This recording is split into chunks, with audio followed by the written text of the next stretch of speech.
Hello friends, एक बार आपका फिर से स्वागत है हमारे study YouTube channel Sandeep maths class पर। आज की इस वीडियो में हम ट्रांसपोज ऑफ मैट्रिक्स के बारे में स्टडी करेंगे। यदि A इक्वल ए आई जे की एम क्रॉस एन की एक ऑर्डर की एक मैट्रिक्स है, अगर इसकी पंक्ति और स्तंभ को आपस में इंटरचेंज कर दें, आपस में अदल बदल कर दें, तो इस प्रकार प्राप्त आयु है वो A का परिवर्त आयु कहलाता है, यानी A की ट्रांसपोज कहलाता है। इसे A डैश से व्यक्त करते हैं और इसे A की ट्रांसपोज के नाम से जाना जाता है। जैसे एग्जांपल है A इक्वल 3/5√3 है, तो इसके ट्रांसपोज निकालेंगे तो 3 और 5 और नीचे आ जाएगा, √3 ऊपर चला जाएगा और 1 की जगह रह जाएगा। ठीक है, इस प्रकार से। अब आयु के परिवर्त के गुणधर्म कौन कौन से गुणधर्म होते हैं वो आपको इसमें देखने को मिलेंगे इस वीडियो में। देखो, A की ट्रांसपोज की अगर दोबारा ट्रांसपोज निकालते हैं तो वापस A आ जाता है। K इंटू A की transpose equal K into A transpose, जहाँ K इक्वल कॉन्स्टेंट राशि है। A प्लस बी की transpose equal A transpose plus B transpose. A B की transpose equal B transpose dot A transpose. ये सारे के सारे हमें एक उदाहरण से समझते हैं। जैसे एग्जांपल है A इक्वल √3 है, V इक्वल 2-1 2 और 1 2 4 है। तो इसमें सबसे पहले हमें A की ट्रांसपोज का ट्रांसपोज वापस निकालना है। तो A इक्वल 3√3 है। अब इसमें A की ट्रांसपोज निकालते 3 4 √3 2 2 0 हो गया, 3 क्रॉस 2 की मैट्रिक्स हो गई। उसके बाद में है A की ट्रांसपोज का दोबारा ट्रांसपोज निकालते हैं, तो 3√2 और 2 4 2 0 या 2 क्रॉस 3 की मैट्रिक्स हो गई। देन वी से दैट, इस प्रकार हम कह सकते हैं A की ट्रांसपोज का वापस दोबारा ट्रांसपोज निकालते हैं तो वो मेन मैट्रिक्स A की इक्वल आती है। ठीक है, अब है सेकंड है A प्लस बी की ट्रांसपोज इक्वल A की ट्रांसपोज प्लस B की ट्रांसपोज।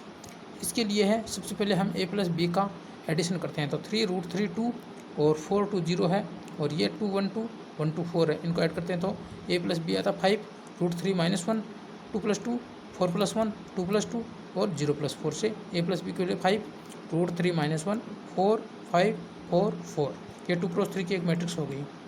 अब है A प्लस बी के ट्रांसपोज निकालते हैं, तो ये क्या था 5 5 √3 -1 और 4 4 4, ये 3 क्रॉस 2 की मैट्रिक्स होगी।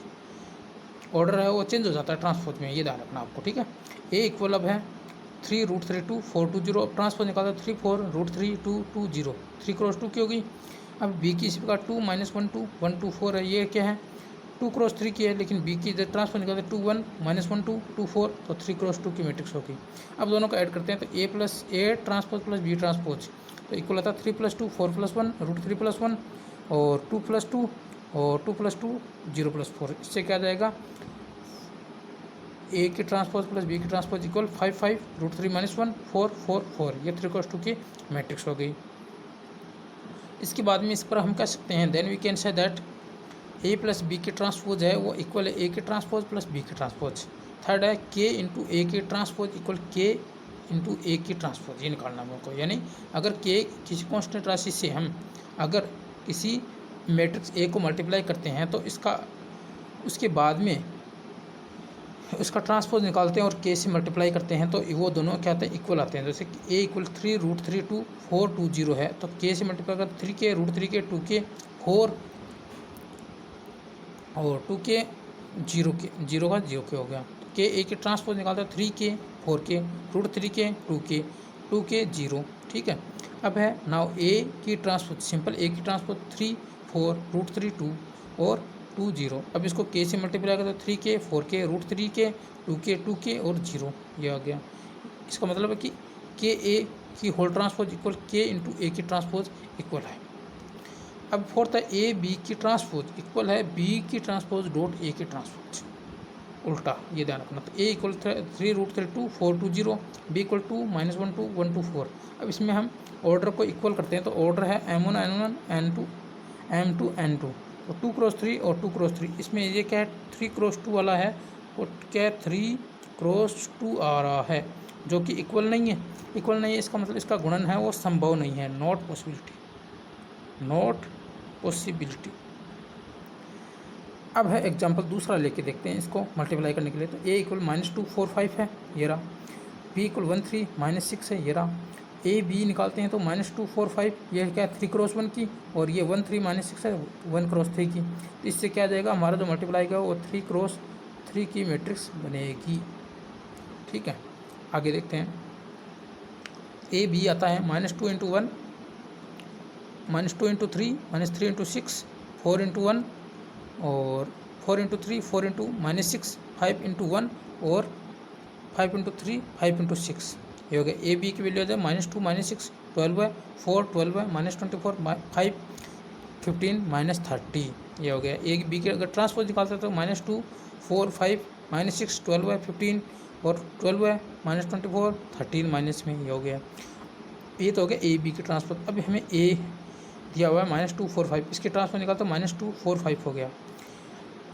ए है यहाँ पे 3 × 1, और ए के ट्रांसपोज निकालते 1 × 3 आ गया ऑर्डर। अब बी है 1 3 -6, ये 1 × 3 क्या है, लेकिन बी के अगर ट्रांसपोज निकालते तो 3 × 1 आता है 1 3 -6। अब दोनों को उल्टा मल्टीप्लाई, बी की ट्रांसपोज को ए की ट्रांसपोज से मल्टीप्लाई करते हैं। 1 3 -6 -2 4 5 मल्टीप्लाई करते हैं तो देखो 1 1 से कैंसिल होगा, 3 × 3 की मैट्रिक्स बनेगी। तो B dot A dash B transpose dot A transpose की भी 3 × 3 की मैट्रिक्स बनेगी। तो इसे मल्टीप्लाई करने पर 1 -2 1 × 4 1 × 5 3 × 2 माइनस में 3 × 4 3 × 5 -6 × -2 -6 × 4 -6 × 5 मल्टीप्लाई करते हैं। -2 4 5 -6 12 है, 15 12 है, -24 और -13। तो इससे हम कह सकते हैं ए बी की अगर ट्रांसपोज निकालते हैं तो वो B transpose dot A transpose के इक्वल आता है। इसके बाद में है सममित और विषम सममित अवयव, सिमेट्रिक और स्क्यू सिमेट्रिक मैट्रिक्स क्या होती है, इसके बारे में समझिए। अगर एक स्क्वायर मैट्रिक्स ए इक्वल ए आई जी सममित अवयव होता है, अगर इसकी ट्रांसपोज है वो मैन मैट्रिक्स के इक्वल आती है, यानी ए की ट्रांसपोज है वो ए के ही इक्वल होती है, तो इसको हम क्या कहते हैं, स्क्यू सिमेट्रिक कहते हैं, सिमेट्रिक मैट्रिक्स। तो ए इक्वल 1 2 1 2 1 है, तो इसका ट्रांसपोज निकालते वो भी 1 2 2 1 ही आएगा। इसका मतलब ए इक्वल 8 की ट्रांसपोज है, तो ए एक क्या है, सिमेट्रिक मैट्रिक्स है, यानी सममित अवयव है। और एक वर्ग अवयव यानी स्क्वायर मैट्रिक्स है विषम सममित अवयव भी कहलाती है यदि ए की ट्रांसपोज है वो -1 इक्वल होता है। जैसे एग्जांपल है ए इक्वल 1 2 3 और 1 2 3 है ए इक्वल, और -2 1 4 -3 -4 1 है, तो इसकी ट्रांसपोज निकालते हैं -1 -2 -3 2 -1 -4 3 4 -1। जो प्लस कितनी ना वो माइनस की होगी, माइनस वाले प्लस की होगी। इसके मतलब ए की ट्रांसपोज है वो -1 इक्वल है। इसका मतलब ए एक क्या है, विषम सममित अवयव यानी स्क्यू सिमेट्रिक मैट्रिक्स है। अब है एक क्वेश्चन है, देखो A equal cos theta sine theta minus sine theta cos theta, तो सत्यापित कीजिए ए की ट्रांसपोज डॉट ए इक्वल क्या आता है, आई यानी आइडेंटिटी मैट्रिक्स आनी चाहिए।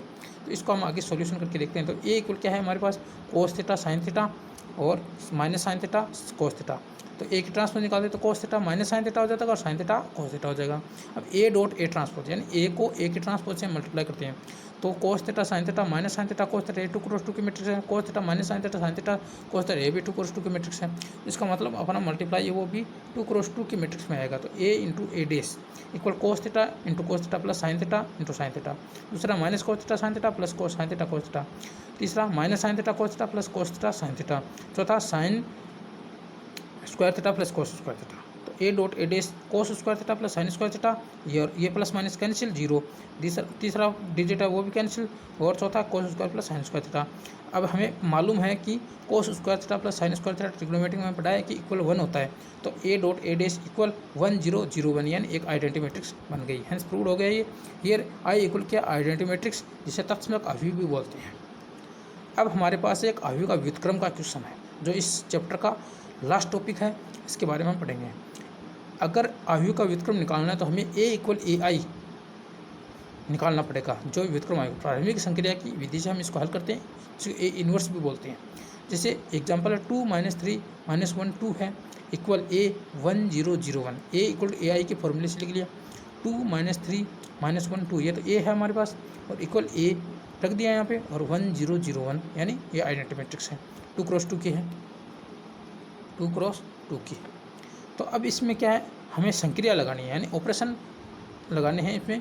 इससे क्या है कि हमें जो ये इधर वाली ए है इसको हमें आइडेंटिटी मैट्रिक्स बनानी है, और इधर वाली अपने आप चेंज हो जाएगी, जो ए इन्वर्स की वैल्यू आएगी। तो जैसे हमारे पास क्या है पहले R1 से हम संक्रिया लगाते हैं, R1 प्लस R2 करते हैं, यानी दोनों रो को आपस में ऐड करते हैं।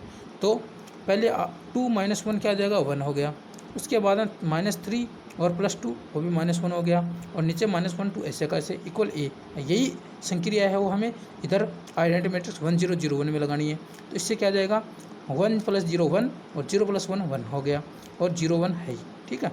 अब है R2 में लगाते हैं तो R1 + R2, तो 1 - 1 ये तो सेम रहेगा, और इन दोनों को ऐड करेंगे 1 - 1 तो 0 हो गया यहाँ पे, और -1 + 2 + 1 हो गया। इधर A इक्वल A है, A ऐसे का ऐसे, और इसको वापस 1 1 ऐसे का ऐसे, नीचे वाले को हम R1 + R2 करते हैं तो 1 + 0 1 1 + 1 2 हो गया। ये लो R1 से अब निकालते हैं तो R1 + R2 करते हैं तो 1 R1 में ही दोबारा लगाना R1 + R2, तो 1 + 0 1 -1 1 0 0 1 हो गया। अब देखो ये इधर आइडेंटिटी मैट्रिक्स बन गई। अब इधर क्या बनता है, A इक्वल R1 में लगाना तो 1 + 1 2 1 + 2 3 हो गया, और 1 2 नीचे ऐसे का ऐसे है। तो A इन्वर्स A वो जो ये तो आइडेंटिटी मैट्रिक्स है, ये A इधर आएगा इधर की साइड में, तो A इन्वर्स बन जाएगा, A इन्वर्स। तो A इन्वर्स की वैल्यू आ जाएगा 2 3 1 2, जो हमारे जिसे हम A का व्युत्क्रम अवयव कहते हैं। ये हमारा आंसर है। कैसा लगा हमारा वीडियो, प्लीज़ कमेंट में जवाब जरूर देना। थैंक यू दोस्तों।